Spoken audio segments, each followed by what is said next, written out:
तो दोस्तों welcome to my YouTube channel. दोस्तों अगर आप क्लास 10th का स्टूडेंट हो और 2027 में एग्जाम देने वाले हैं तो दोस्तों हम आपके लिए लेकर आए हैं बेस्ट चैप्टर जो है त्रिकोणमिति। दोस्तों ये त्रिकोणमिति का जितना सारा क्वेश्चंस है हम बारी बारी से वीडियो में कवर करने वाले हैं, बट इस वीडियो में दोस्तों हम त्रिकोणमिति का परिचय समझेंगे कि त्रिकोणमिति होता क्या है।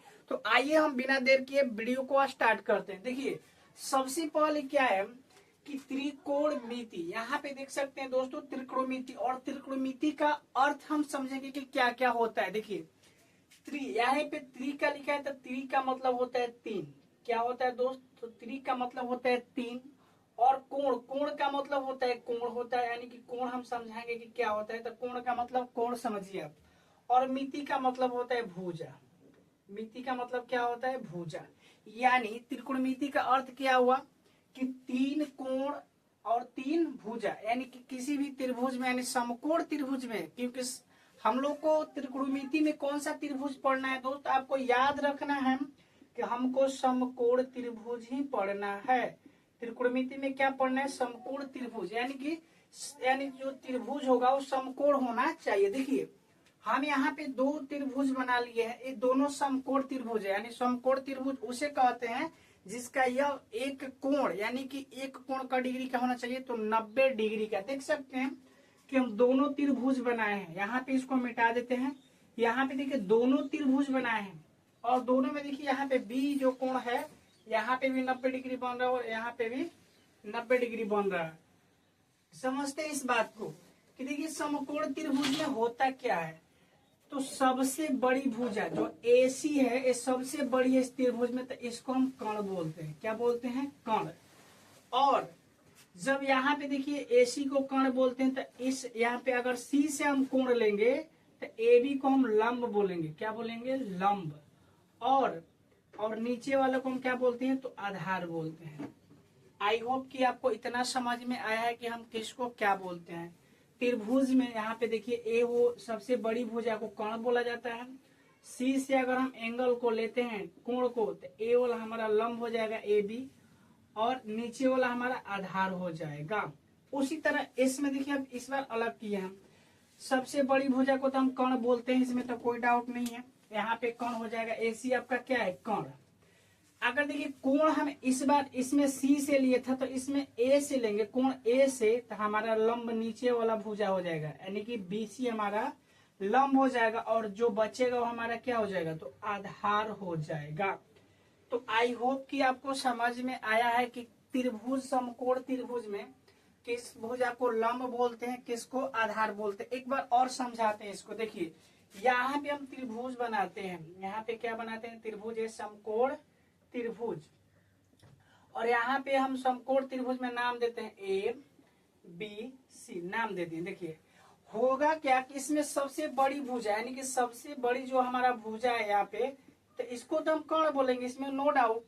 और यहाँ पे समझिए अगर हम C को लेते हैं, एंगल C से लेंगे, तो हमारा A वाला लंब हो जाएगा। क्या हो जाएगा? लंब। और नीचे वाला क्या हो जाएगा? आधार हो जाएगा। लेकिन हम एंगल अगर A से लेंगे, एंगल A से लेंगे, तो लंब A वाला हो जाएगा नीचे वाला, और A वाला क्या हो जाएगा? तो आधार हो जाएगा। इस बात को याद रखिएगा कि लंब और आधार चेंज होता है। तो चलिए हम सबसे पहले त्रिकोणमिति में आपको पता होगा कि त्रिकोणमिति अनुपात 6 होता है, और 6 को हम लोग बहुत ही बारीकी से समझने वाले हैं। आशा है कि हम आपको इस वीडियो के माध्यम से जितने भी इसमें से सूत्र जैसे जैसे बनते हैं हम आपके दिमाग में डाल देंगे, बस आप वीडियो में बने रहिए। देखिए इसको हम क्या करते हैं? मिटाते हैं। सबसे आपको त्रिकोणमिति के बारे में समझ में आया होगा कि त्रिकोणमिति का अर्थ क्या होता है, त्रिभुज में कौन लंब होता है, कौन कर्ण होता है, आप भली भांति इससे समझ सकते हैं। अब हम समझाते हैं आपको कि त्रिकोणमिति के 6 गो अनुपात, जो गणितज्ञ लोग थे वो त्रिकोणमिति को कितने अनुपात में बांटे थे? तो 6 गो अनुपात में। आपको इतना याद रखना है, 6 का नाम आपको याद रखना है। देखिए सबसे पहले 6 का नाम आपको याद रखना है। यहाँ पे हम लिखते हैं, पहला था साइन थीटा, दूसरा था कॉस थीटा, तीसरा था tan theta, cosec theta, sec theta और कॉट थीटा। ये था फ्रेंड्स 6 गो त्रिकोणमितीय अनुपात। आपको साइड में हम लिख दिए हैं नाम, आपको याद रखना है। हम नंबर देते हैं यहाँ पे 1, ये नंबर 2, ये 3 हो जाएगा, ये नंबर 4, ये 5 हो जाएगा और ये 6 हो जाएगा। यानी कि त्रिकोणमितीय अनुपात को कितने बांटों मतलब कितने भागों में बांटा गया है, तो 6 भागों में बांटा गया है। सबसे पहले इनका सूत्र होता है, हम आपको सूत्र एक ट्रिक के मदद से याद कराते हैं जो आप कभी नहीं जीवन में भूल सकते हैं।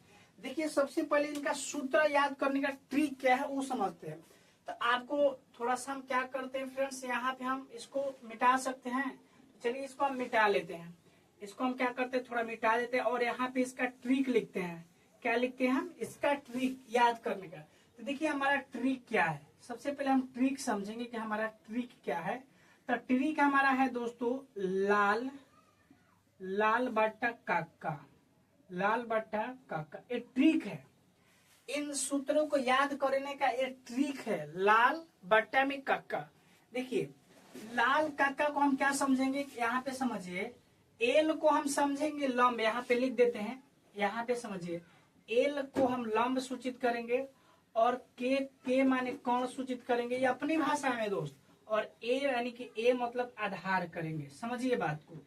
यानी एल से हम लंब समझेंगे और ए से आधार समझेंगे और के से कौन समझेंगे, बात समझिएगा। तो यहाँ पे देखिए साइन थीटा बराबर, तो हम लिखेंगे लंब बाटा कौन, यहाँ पे एल बाटा के। तो एल का मतलब होता है लंब, तो यहाँ पे लिखेंगे लंब, और के मतलब कौन, यानी कि साइन थीटा बराबर लंब बटा कौन। उसी तरह देखिए कॉस, कॉस इस बार हो जाएगा ए बटा के, यानी ए बाटा में के। ए का मतलब होता है आधार, ए मतलब आधार और के मतलब कौन, आधार बटा कौन हो जाएगा। टैन देखिए एल बटा ए, टैन बराबर होता है एल बटा ए, तो हो जाएगा क्या, एल का मतलब होता है लंब और ए मतलब होता है आधार, यानी कि लंब बटा आधार हो जाएगा। तो कि आपको यह तीनों समझ में आया होगा कि साइन कॉस और टैन का सूत्र क्या होता है। अब इस तीनों को हम लोग समझने वाले हैं, तो बहुत ही आसान है तीनों को समझना। देखिए अगर कोई पूछेगा कि आपको साइन का उल्टा, तो एक बार क्या करना है कि इसको सीधा लिख लेना है। तो लाल का अब इसको उल्टा लिखना है, क्या लिखना है, तो उल्टा कर देना है। तो उल्टा करेंगे तो इसको क्या हो जाएगा, ट्रिक हमारा काका, यानी कि काका अबाटा में लाल हो जाएगा। एक उल्टा कर दिए, यानी कि एक बार सीधा लिखना है तो तीनों लेटर हम लिख लिए, उसके बाद उल्टा करना है तो काका लाल हो जाएगा। देखिए इसमें क्या होगा, कौशिक में तो हो जाएगा के अबाटा के एल, यानी कि के से होता है कौन और एल से हो जाएगा आपका लंब, यानी कि कौन बटा लंब हो जाएगा। उसी तरह यहाँ पे से, यानी कि देखिए के बटा ए हो जाएगा, तो लिखेंगे के अबाटा में ए, के से हो जाएगा कौन, के से क्या हो जाएगा कौन, और बाटा में ए से हो जाएगा आधार, क्या हो जाएगा दोस्त, और आधार हो जाएगा। इसी तरह कॉट, यानी कि ए से हो जाएगा ए, अबाटा एल हो जाएगा, यानी ए से हो जाएगा आधार, ए से हो जाएगा आधार और के एल से हो जाएगा लंब, क्या हो जाएगा लंब। तो एक था दोस्तों त्रिकोणमितीय के 6 को जो अनुपात था उनका ये सूत्र है, और इन सूत्रों को आई होप कि आपको समझ में आया होगा कि सूत्र का ट्रिक कैसे होता है। दोस्तों हम उम्मीद करते हैं कि यह सूत्र आपको इस ट्रिक की मदद से बहुत ही आसान तरीके से याद हो जाएगा। अगर आपको मेरा ये वीडियो अच्छा लगा है तो प्लीज अपने दोस्तों के साथ शेयर कीजिए, और मिलते हैं प्रश्नावली 8.1 यानी कि अपने अगले वीडियो में। इतना के लिए जय हिंद और जय भीम, जय भारत।